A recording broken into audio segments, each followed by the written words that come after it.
बिस्मिल्लाहिर्रहमानिर्रहीम। स्टूडेंट्स, जब भी हम बात करेंगे कंडक्शन की, तो कंडक्शन आमतौर पे सॉलिड्स में होती है और पर्टिकुलरली मेटल्स आपके जो होते हैं वो बहुत ही अच्छे कंडक्टर्स होते हैं। नॉन मेटल्स जो होते हैं वो आपके पुअर होते हैं।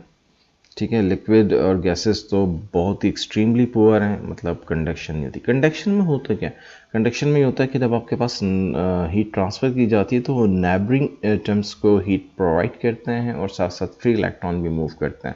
तो फ्री इलेक्ट्रॉन की अवेलेबिलिटी तो मेटल्स में होती है, नॉन मेटल्स में नहीं होती, जिसकी वजह से उसमें सिर्फ वाइब्रेशन ऑफ एटम हो सकती है, जिसमें जो रिस्पॉन्सिबल हो सकती है एट हीट को कंडक्ट करने के लिए। पुअर कंडक्टर्स आपके इंसुलेटर्स कहलाते हैं। Material containing the small pockets of the trapped air are especially good at the insulating as air in a gas and hence a poor conductor. अच्छा, ये देख लें आपके सामने, how does the conduction the occurs. तो वही बात जो मैं बता रहा हूँ कि जब हीट आप प्रोवाइड करते हैं तो वाइब्रेशन होती है एटम्स की, तो एक एटम दूसरे एटम से टकराता है और उसको एनर्जी ट्रांसफ़र करता है और सो ऑन, एनर्जी एक जगह से दूसरी जगह ट्रांसफ़र होती चली जाती है। एज वेल एज आपके पास इलेक्ट्रॉन भी मूव करते हैं इसमें। ठीक है जी, मेटल्स के अंदर क्योंकि इलेक्ट्रॉन भी होते हैं तो इलेक्ट्रॉन भी आपके मूव करते हैं from hot place to the cold place. इन्होंने पूछा thermal process are listed below the tick the boxes next to the process which occur in a metal. तो मेटल में इलेक्ट्रॉन भी ट्रांसफ़र होते हैं और लेटेस्ट वाइब्रेशन होती है, लेकिन प्रोटॉन अपनी ही जगह पे रहते हैं। अब यहाँ पे उन्होंने एक छोटा सा एक्सपेरिमेंट करके चेक करने की कोशिश की है कि कौन सा अच्छा कंडक्टर होगा, तो जिसमें बॉल जल्दी से ड्रॉप हो जाएगा वो अच्छा कंडक्टर होगा, और जहाँ पे देर में ड्रॉप होगा वो कंडक्टर बैड होगा। इसी तरह से यहाँ देख लें आप, the composite rod shown in the diagram below has the 4 push pin और द थंब ट्रैक और द ड्राइंग पिन्स। तो आपके पास जो हैं, if the rod is heated in the middle which pin will fall off the first. तो obviously 3 बहुत जल्दी फॉल करेगी क्योंकि वो बहुत अच्छा है, उसके बाद बाकी पिन्स जो हैं वो फॉल करेंगी अदरवाइज। ठीक है जी।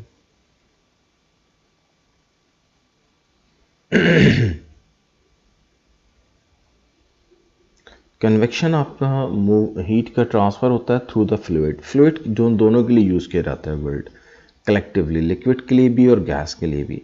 जब हम हीटअप करते हैं गैस को या लिक्विड को तो हॉट मॉलिक्यूल ऊपर की तरफ उठते हैं और ठंडे मॉलिक्यूल नीचे की तरफ आते हैं। हॉट मॉलिक्यूल के ऊपर जाने की रीज़न बहुत ही सॉलिड है, और वो रीज़न ये है कि उनकी डेंसिटी कम होती है।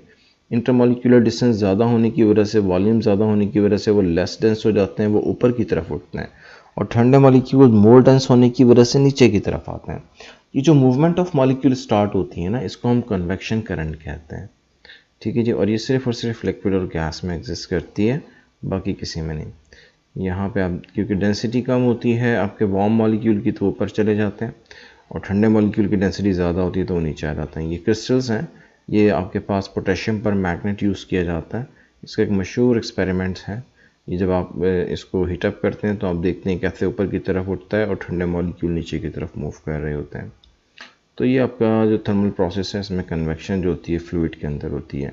हाँ, अलबत्ता एक और हमारे पास है रेडिएशंस।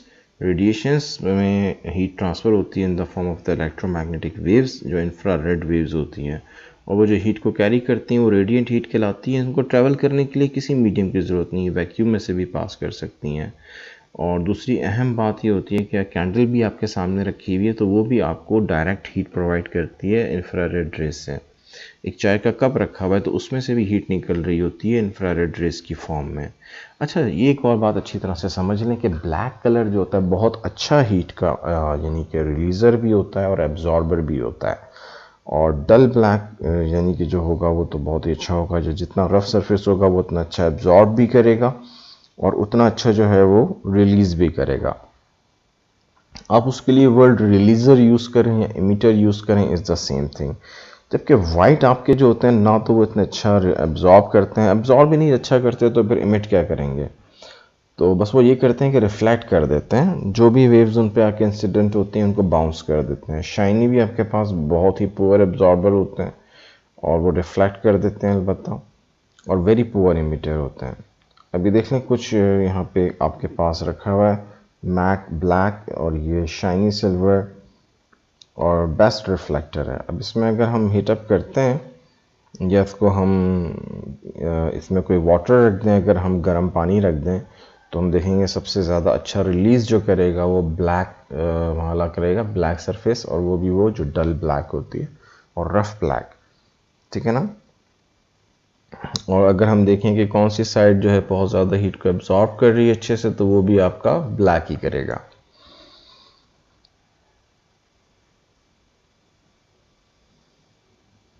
तो ये रेडिएशंस जो है कलर्स पे डिपेंड करती हैं। अब ब्लैक पेंट की आवाज़ हो और आपका वाइट है तो आप देखेंगे ब्लैक वाला ज़्यादा हॉट हो जाएगा as compare to the white one, ठीक है। द टेम्परेचर ऑफ द, अब इन्होंने कहा है कि the amount of the thermal radiation emitted by the object कुछ फैक्टर पर डिपेंड करती हैं, टेम्परेचर पे भी ऑब्वियसली डिपेंड करेंगी। ज़्यादा आपके पास मोर रेडिएशंस होंगी तो टेम्परेचर ज़्यादा हो जाएगा ऑब्वियसली। कलर पे ब्लैक होगा तो मोर रेडिएशंस आपका होगा। सरफेस एरिया भी ज़्यादा सरफेस एरिया होगा तो वो एब्जॉर्ब भी ज़्यादा करेंगी और एमिट भी ज़्यादा करेंगी। तो आई होप ये आपको क्लियर हो गया होगा, इसमें कोई कन्फ्यूजन नहीं है। ये एक्सपेरिमेंट आप कहीं भी कर सकते हैं।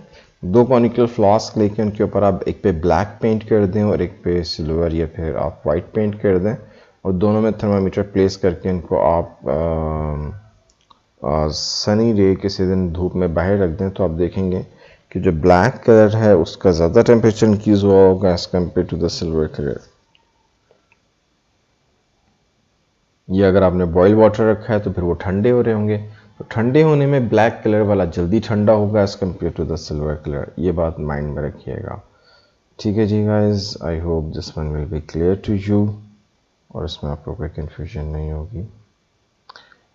तो इसके जो कुछ कॉन्सिक्वेंसेस हैं of the energy transfer conduction के, तो कंडक्शन हम वहाँ पे यूज़ करते हैं जहाँ पे हम चाहते हैं कि मटेरियल जो है वो हीट को ट्रांसफ़र कर सके। मिसाल के तौर पे हमारे कुकिंग यूटेंसिल्स जो होते हैं, और वहाँ पे हम चाहते हैं कि बहुत अच्छे तरीके से हीट को ट्रांसफ़र हो सके तो वहाँ पे हम कंडक्शन यूज़ करते हैं।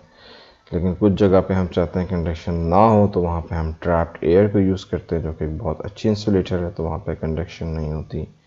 सम टाइम कन्वेक्शन हमारे लिए हेल्पफुल होती है। कन्वेक्शन की वजह से हमारे पास लाइक गीज़र वर्क करते हैं। जो गीज़र्स आप घर में यूज़ करते हैं इसमें कन्वेक्शन करंट होता है।